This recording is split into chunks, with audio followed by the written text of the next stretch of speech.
Well, good morning once again. I am Brian Dino, digital coach for elementary and a few K-8s, along with EJ Rodriguez, my colleague here, and he covers most high schools. And let me just pop into this here.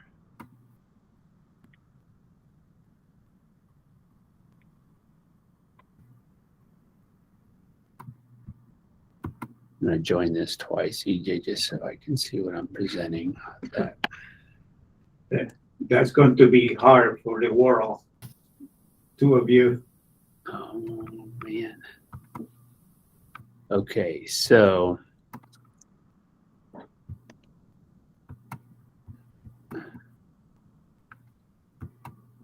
all right, so activating background knowledge, strategy 2.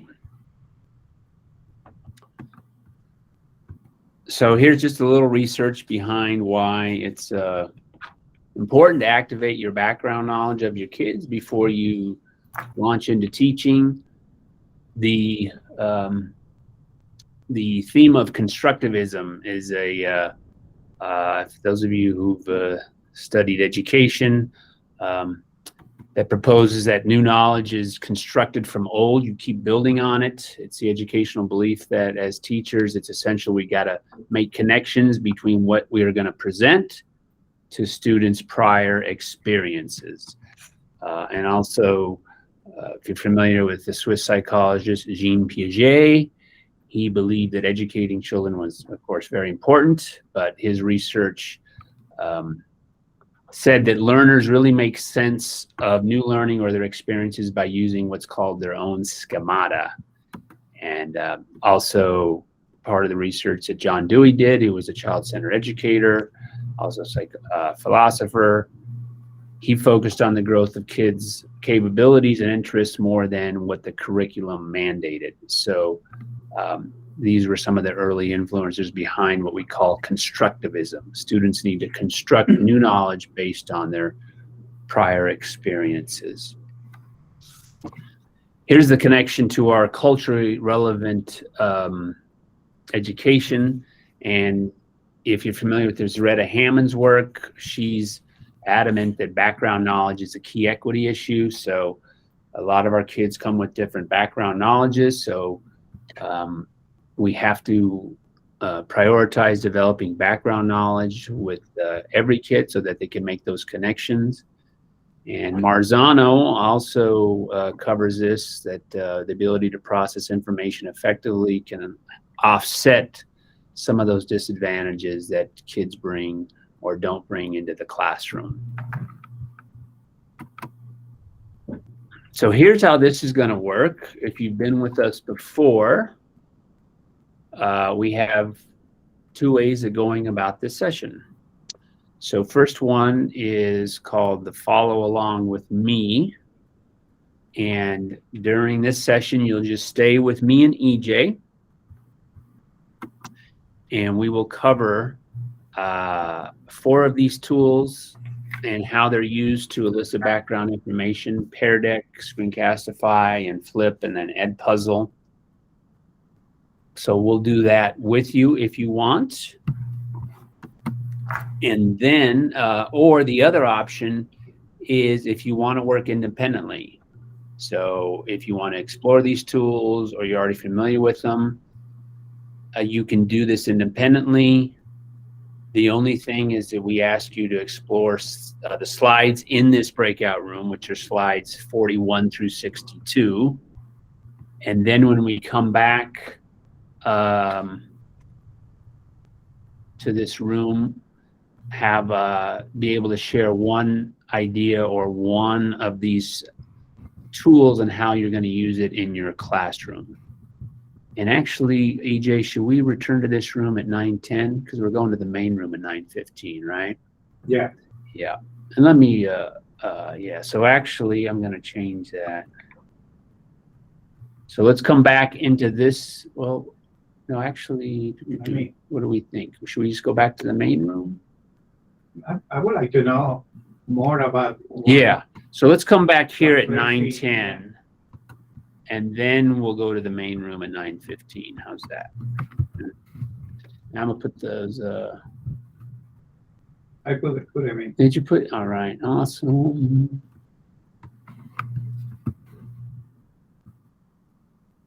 Okay, so there's our slide deck. So, are there any questions about what we're about to do? So you just get a pick. You can stay with us here, or you can leave and just do the presentation or look at the content on your own. But prep one of those so you're able to demonstrate which tool you're going to use to activate background knowledge with your kids.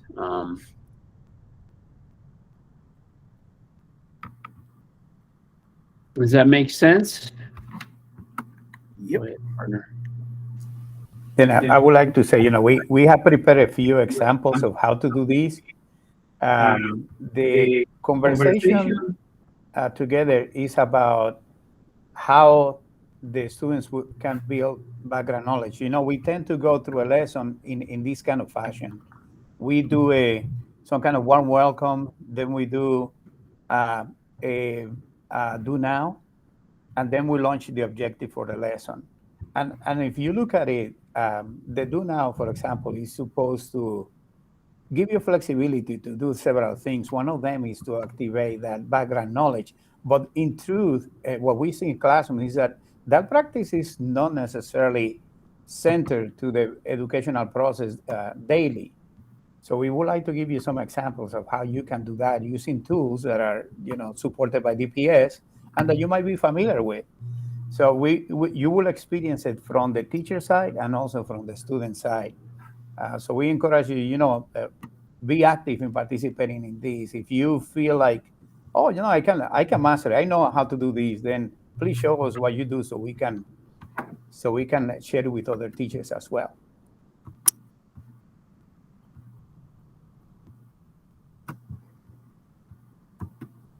Okay, so we'll give you just a moment here. If you want to work independently, go ahead and feel free to just go on mute or just work independently, however you want to do that. And if you want to choose the first one, follow along with us. EJ and I are going to start in about 10 seconds here. And then we'll come back into this breakout room at 9:10, and then we'll go to the main one at 9:15. Right. Let's see here. Okay, so I'm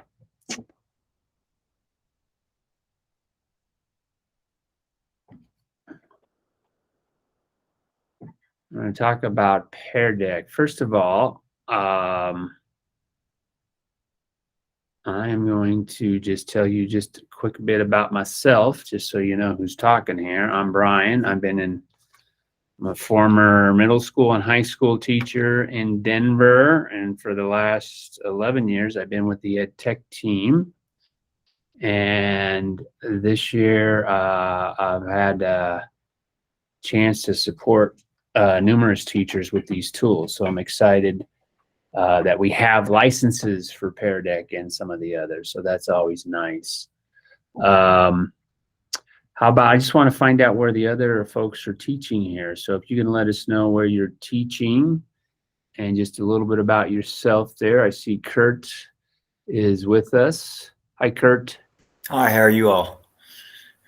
I'm at Denver South, and my background is social studies, but I'm running the Edgenuity program. I'm the site coordinator, and I'm also very excited to start working in the AVID program. I'm with freshmen, so I really like working with all my kids. And Awesome. I've used Pear Deck and a lot of the other programs, but I just want to get more information, insight from you all. Nice. Great. Well, welcome. I was muted for the first part. I missed your school, Kurt. What school? Oh, yeah, South High School. Oh, right. The Ravens. You go Yes. south. Yeah. Okay. All right. And is Matthew Seaton? Are you with us there? Hi there. Hi. I teach French at George Washington High School. Yeah. GW. Patriots. All right. Okay. France. All right. Matthew didn't say that he is originally from Africa. Oh, okay. All Yeah, right. I'm originally from Benin in West Africa. Ah, West Africa. Okay. All right. Okay, so let's talk a little bit about Pear Deck. We have a license for it. If you get confused, we have an all-in-one is shown on the screen there. Often there's one or two things you need, and you could probably find it on the all-in-one, or you can also just reach out to your digital coach if you're struggling with it. I'm going to just show you an example. If for elementary, here's a common template that elementary teachers do, even middle school. So like this example here is if you're introducing, say, the water cycle, you can do a KWL, and this will help activate kids' background knowledge. What do you know about water? What I wonder, what I learned. And this would be a Pear Deck at the start. I'm going to do one in just a moment here on this next slide. This is one I actually did last week with the middle school.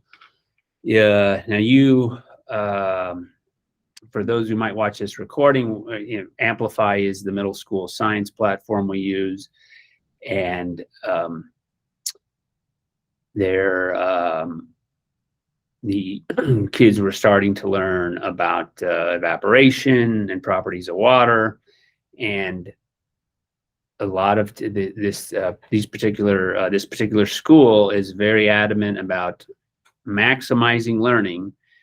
And the process is every kid who comes into a core class, the first thing they're going to do is they are going to do a warm-up, and that needs to be an interactive warm-up. And so this particular teacher is using Pear Deck, and let me just see if we can get you in it here. Make sure it works. Log into Pear Deck. So you just log in with your DPS credentials, and I'm actually going to have you join. So if you can go to joinpd.com on another tab, just go to joinpd.com and then type in that join code.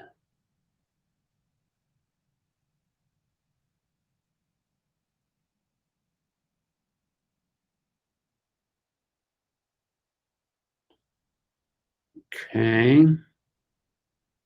And then you can see on my screen here in the Google Meet, again, it's joinpd.com. And then here is the join code. Type in those 6 letters.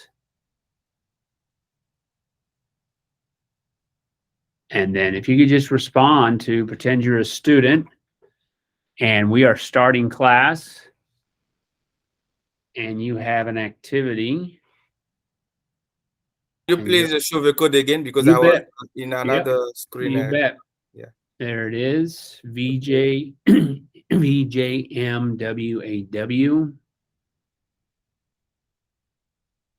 And again, that's at joinpd.com. And the teacher here, if you're using Schoology at the elementary level, you might be using Seesaw or Google Classroom. You can put the link to this right there. And then the kids can go into it.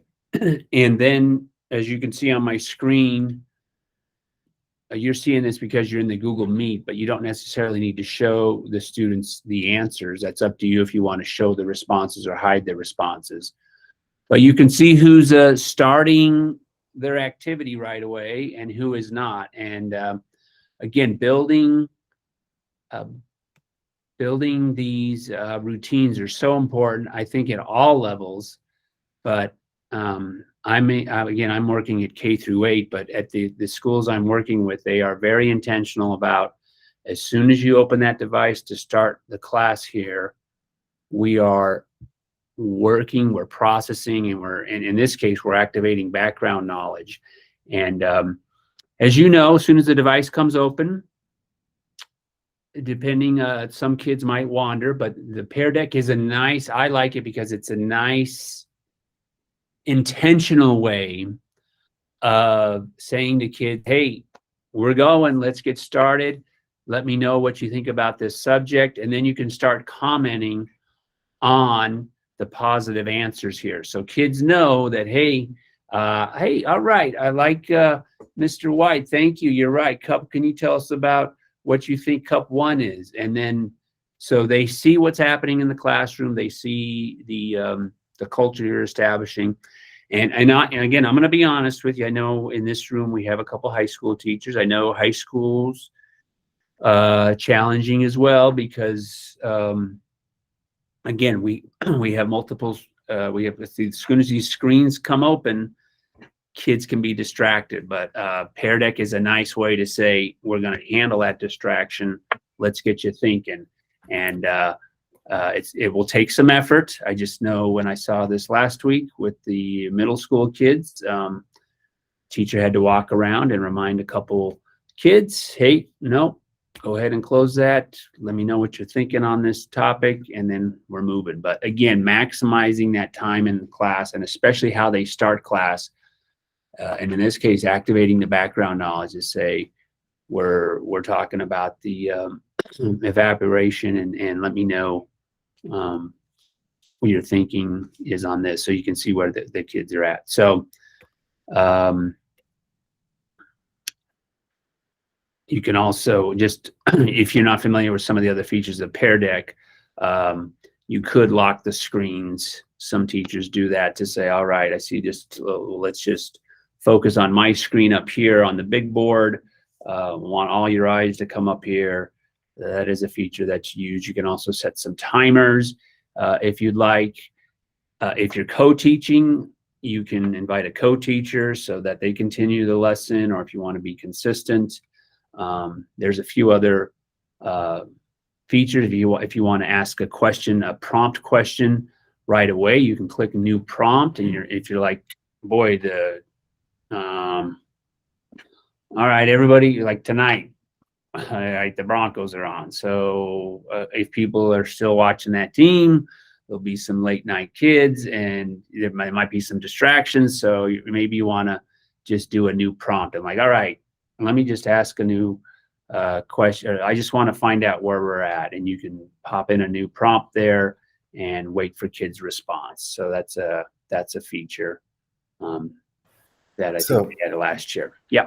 Oh yeah, on the lock screen. Does that just like, so if I'm on, it would not be on student control, it'd be on teacher control. Exactly. And so if I'm on teacher control, then I lock the screen. Or when would I use that lock the screen? If you see, I've seen teachers use it mainly if there's just a little too much distraction. Now, let's be clear about what lock screen does. It only locks the tab.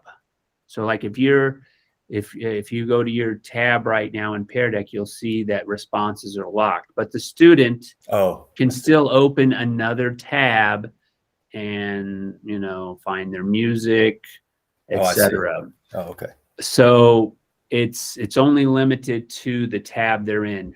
If you want to control or see what they're doing on their device, you could use what we call Land School. We have a subscription to Land School, and some teachers use that, and they can control or see everything a kid is doing on their Chromebook. It involves a little more use, but we have teachers who use it every day. I have a teacher who has Land School, and when the kids open their devices, she has on her projector all of the kids' thumbnails. So the kids know, hey, we are, one, they know they're being monitored, but two, she's turned it around and say, all right, let's make sure we're starting our learning in the right spot. Okay. And she waits for all the thumbnails to get into her intro activity. And then throughout the lesson, she just kind of keeps an eye on them. She's still establishing the culture and that in the classroom, but right. Land School is available to you, but it's there you can lock the whole device. You can control the whole device through Land School, but that's a separate application than Pear Deck. Okay. Can you control students who do not have Chromebook or GPS Chromebook as well? Only DPS Chromebooks can you control. If they bring in their own device, I don't. It's a little bit tougher. So in some of the high schools, I know we have kids bringing in their own devices, MacBooks or Windows machines, and you may not be able to control that. But on the DPS Chromebook, all of them should come up in Land School. So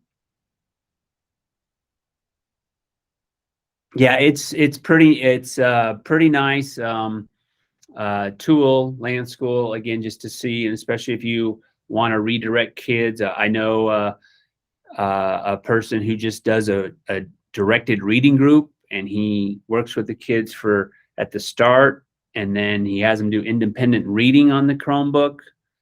And with Land School, he can limit the sites they go to, so they can only go to the sites related to the reading lesson. So you can chat with your coach, or if you want to use Land School in your classroom. But again, it's used throughout the district. Yes, sir. EJ. Kurt, you know that Kyle Thomas is the person that is the coach for South, or myself. One of us can help there. Matthew is at GW with me. Oh, okay. Oh, great. And Kaylee also. Okay. Kylie, it could be Kylie or Kaylee. Oh, yeah. I don't know how to pronounce it. I believe it's Kaylee. Yeah. And she's been very helpful to me. Yeah, for sure. And who was the other person you mentioned? Myself. You know, if Kylie can get to you for some reason, then Okay. you contact me too. Oh, great. Thank you. Okay. I just looked at the time. I'm talking too much here. So let me end this here. So Pear Deck, heavily used in this district. It's a great way to start a lesson, activate that background knowledge, get the kids focused, because we know classroom time is precious here. The second slide here on, if you want to find a template, there's many templates there in Pear Deck, and they call it the Pear Deck Orchard. So templates for every subject you want to teach. Okay, I'm going to move to Edpuzzle here because I don't want to cheat out EJ from his section here. So Edpuzzle is another tool that DPS Denver schools purchased this year. Let me just point out one little thing about all the tools we use. If you're worried about them sharing student data, it's good to check their privacy rating. And how would you do that? Well, on the link here to the slide, on this slide, you can actually get a privacy review on the Common Sense site. So if you go to Common Sense Education, and here's the privacy rating for Edpuzzle, you can see it has a pass rating. And I won't go into all the details, but essentially they're not selling your kids' information when they interact with the site here.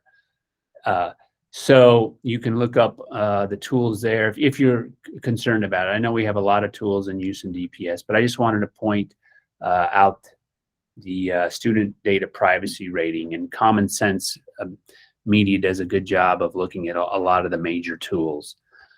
But as far as using Edpuzzle to activate background knowledge, again, this is another strategy you can use throughout your lesson, whether at the start or in the middle. Edpuzzle has a lot of videos, and if you're introducing a concept and you want to get kids thinking about the content, use a short clip from Edpuzzle here. In this example on the screen here, again, to continue with the science theme, there's a short clip I found on the Edpuzzle library related to what this teacher was teaching. In fact, let me just go over to Edpuzzle here. And here it is. So here's the Edpuzzle interface. I logged in here with my DPS credentials. and you can create your own content easily and upload it. But if you're like most teachers and you're pressed for time, you can simply go to the Discover section, and the chances are there's already a video out there related to what you're teaching. And in this case, where a teacher was talking about phase changes, and I found it and made a copy of it here. This was phase change that's related to the Amplify science, and I already found the content, and then we put it into the class that I was co-taught with this teacher. And again, it was a nice way to prime the background knowledge of these kids to get them introduced to the subject. And again, Edpuzzle has, you can upload your own content or another YouTube video, but chances are you can just see here, they've almost anything you're teaching. Let's see, I'm going to type in the word French. There we go. So if I just search for the word French, I can search by subjects, grade levels, country, etc. And there are hundreds of resources already out there for Edpuzzle. And I won't have time to go much into the interface there. With our secondary teachers, we have an interface. It interfaces directly into Schoology. So as you see on this slide here, you can assign it to all your kids automatically in Schoology or just to specific kids. And as they watch the video, they can answer the lessons, and you can see them, see their progress on the content. Okay. I've talked too much here. I'm going to turn it over to our secondary guru, EJ, here, to talk about a couple other tools that we have. We use a DPS to get that background knowledge activated. Okay, then I'm going to present my screen very quickly, and let me see. Brian, would you give me permission then to present? Okay, I'll stop presenting. Your co-host, you should be able to present. Yeah, it just didn't do the trick. Yeah. All right, guys, can you see my screen? Yeah. Then we're going to talk about using a Screencastify, especially the feature called Submit, to help students build background knowledge. And the activity that I chose was an activity about global warming. Usually when we go to Screencastify, we go there by clicking on the Screencastify extension. It's a Google extension that has to be installed just like any other. Once you have it in there, you click on the extension and then it gives you this window. Most people will use only this piece, but there are a lot of features here on the menu that can be handy. And the one we are talking about today is that Submit. Of course, you have an editor that you can edit the videos that you create or that students create. You can put them together in a kind of collage or sequentially. But Screencastify Submit basically creates an assignment where the students have to record videos and then submit them to you. This assignment that I created about global warming, is it real? Is open, and I have some teachers and friends do some of the assignments. If you click on the assignments, then it takes you directly to a Google Drive, to your Google Drive, where Screencastify has created already automatically with the assignment a folder with the same name of the assignment, and then all the videos that are submitted to you are saved in that folder. For example, if we have this is a teacher at West. Can you hear sound?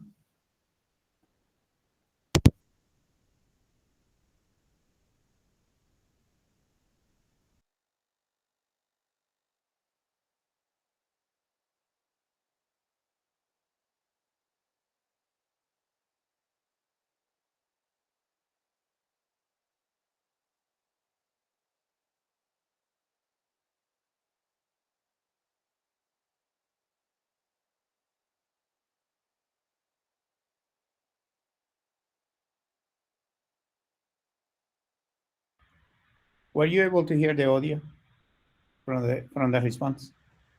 No. No. Let me see. Is it in a tab? It might be better to present from a tab. That's right, because I'm presenting from the whole screen. Let me stop presenting and then present the tab.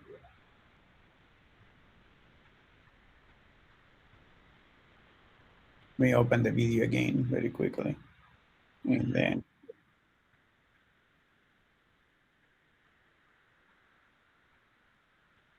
let's see.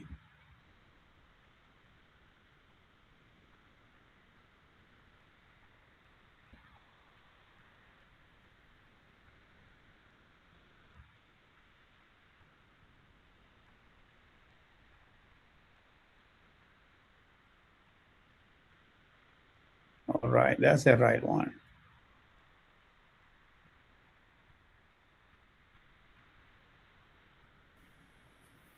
Hi, global warming. I know that it's real because of all the temperature rise across the earth. We're seeing the temperature get hotter and hotter every year. And not just anecdotally, but we're seeing that the polar caps and the glaciers are melting at a faster rate than they've ever melted before. Also, we're seeing a lot of ecosystems be negatively impacted, like the coral and the Great Barrier Reef.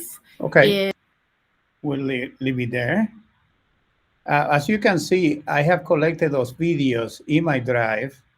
Well, this is one of the cool features I really like about Screencastify Submit. Other apps like Flip, for example, that I'm going to talk about that in a little bit.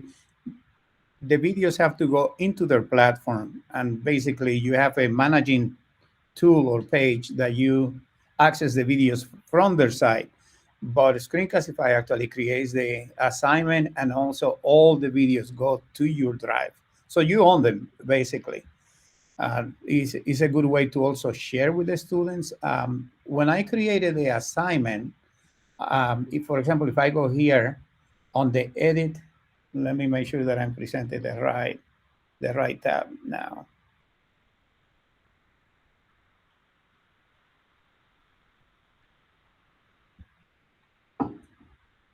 Okay.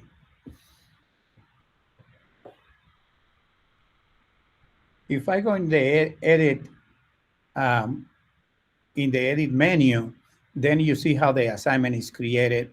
And it will give me the opportunity to record a screen and webcam, or a webcam recording only, or just a screen only.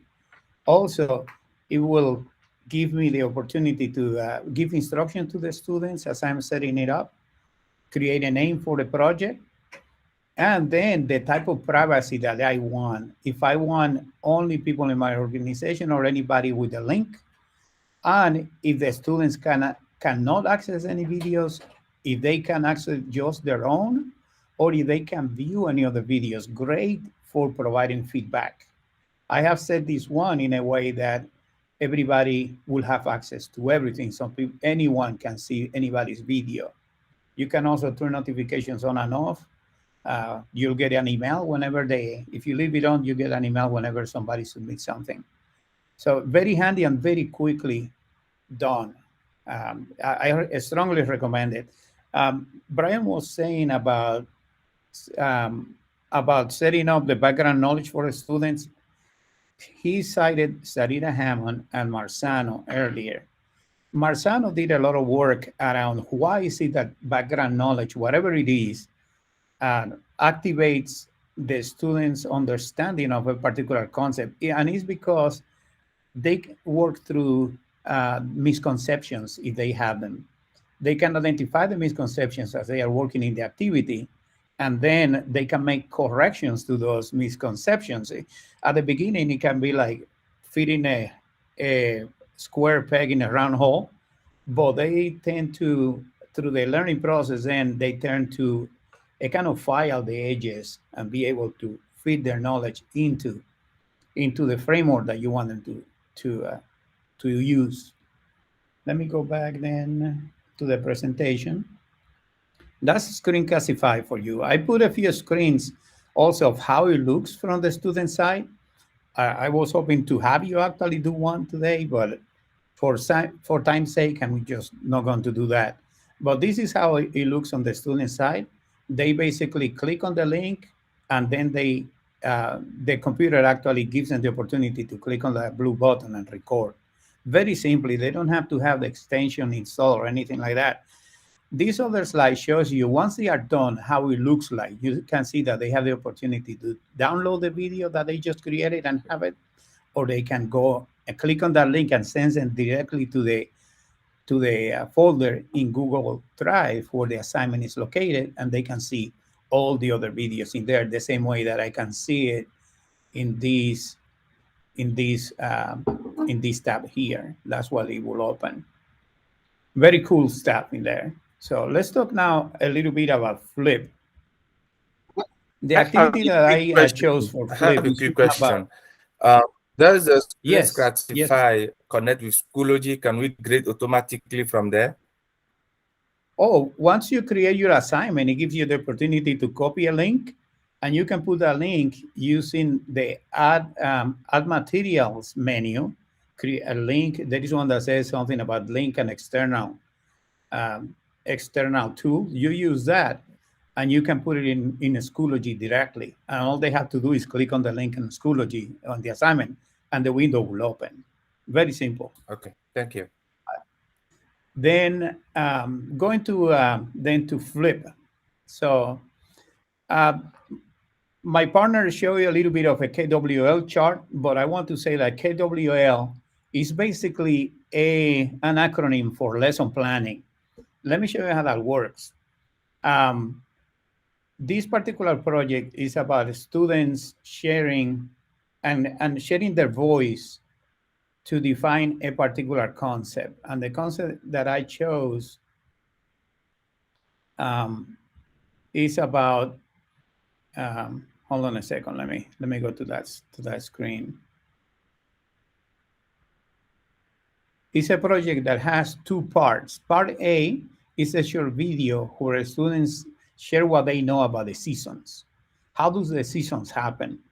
Then they watch a small, a 3-minute video presenting exactly what scientists know about how the seasons happen. And then the part B is about presenting another video where they talk about what they learned through the video. And the interface looks more or less like this. Gives you the opportunity to create your topic, to say when it is available. You can write any comments for the topic. Then you can turn on expressions like lenses, filters, GIFs, backgrounds, whatever. You can turn them off. You can turn on and off sticky notes where people write comments. Very cool and easy to use. Remember though, that like I said, that the videos, once they are created, they reside in the Flip side. Here is a part A. What do you know about why the 4 seasons happen? What do you want to know about the 4 seasons? So basically, it's the K and the W in the KW part. Then they will complete part A by using a link provided by Flip. Or they can go to flip.com and enter a code that you give them. This is the code for that particular activity. They create their video. Then you send them to part B where they actually see the video that is like the instructional part of the KWL. And then they do a second response, kind of talking about what they know using a new code to create a second video. Let me show you in my Flip how that looks like. This is part A. I had 4 people do that part and basically provide videos for that.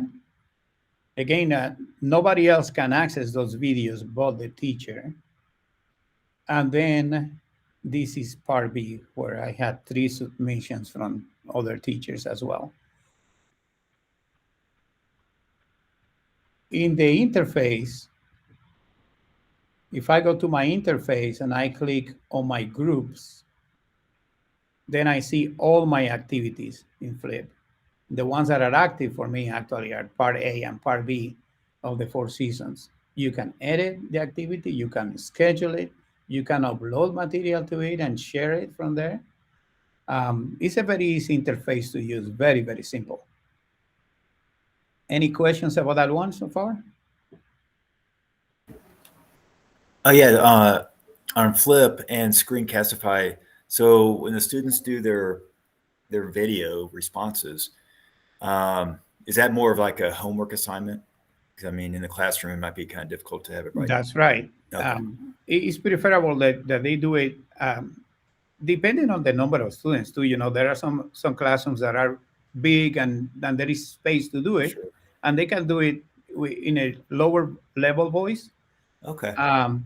But this type of project is good, for example, for activating the knowledge before the lesson as a homework. And then they come and they share listen to some of the videos in the class. Then they do the class activity, and then they share what they learned through the class activities. Let me go. That's a great question because, for example, this slide, it kind of summarizes what you just were asking about. The no discussion, for example, is that activation of background knowledge, right? What do you know about it? You can know things that are right or wrong, right? Then if you have some questions or doubts, hey, what is it in your mind that you would like to know about the Four Seasons? The video that I share with you guys has a very interesting point about how the carbon reduction of the atmosphere happens through the seasons in the different hemispheres. Not many people know about that. Then after they do that learning activity that I'm talking about here, you see it's like designing a lesson. Here is your introduction of the lesson, a kind of essential questions on the what do you want to know about these? Then you do the learning activity, and then the students summarize and present what they have learned through the lesson. Basically, it's a lesson design. I love KWLs because of that, because it's a lesson design. It provides you a direction for planning your lessons, very simply, a framework for it right there. So I'm hoping that this kind of answer your question, but I strongly recommend either of the tools.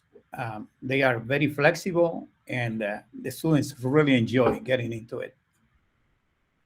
All right, my friend, they're yours. Okay. Let me Mute.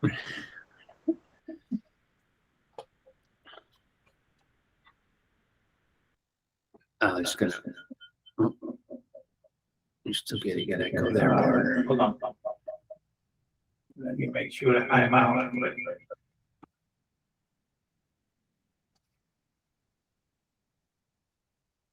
Okay, right now. Okay. The only advice I would, the advice I give teachers, and I'm not, depending where you're at on your teaching trajectory, but if you're just starting out with using a tool, or you want to learn more than one tool, just pick one and master it. I see in coaching teachers, sometimes I see teachers want to use 2 or more tools, and they end up just stressing themselves out, and also just confusing kids. So my advice is always pick one tool, master it, and then maybe that's the only one you're going to use. But then after you master that, go on to the next one. And it might be, again, as simple as using a Screencastify or, a Pear Deck. But I think the teachers who just focus on one tool and are able to know its ins and outs, and the kids know it too. I'm just speaking from this one teacher who's just starting all of her lessons this year with a warm-up, and she's not even using any of the tools we showed here.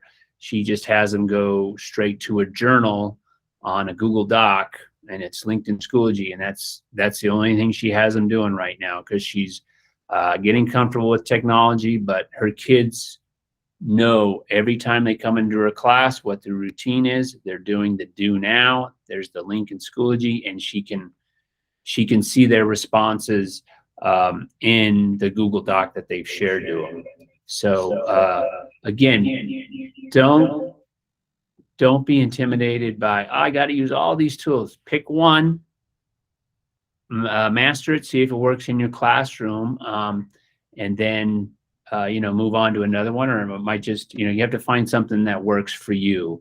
And we know there's challenges when these screens come open. So the most important part of teaching is you, right? Because we learned during COVID, when everybody was on a screen at home, that it really didn't work. And so I see a lot more teachers this year just saying, all right, close those devices, put them at 45, let's talk, or let's recenter to regain control of that classroom. Because if you're going to build community, and especially this year where we have a really new, fresh start, sometimes these screens get in the way. So practice with that, and that's just my 2 cents. But again, reach out to your coaches if you're struggling with something. Let us know, and if we don't know the answer, we'll find the answer for you.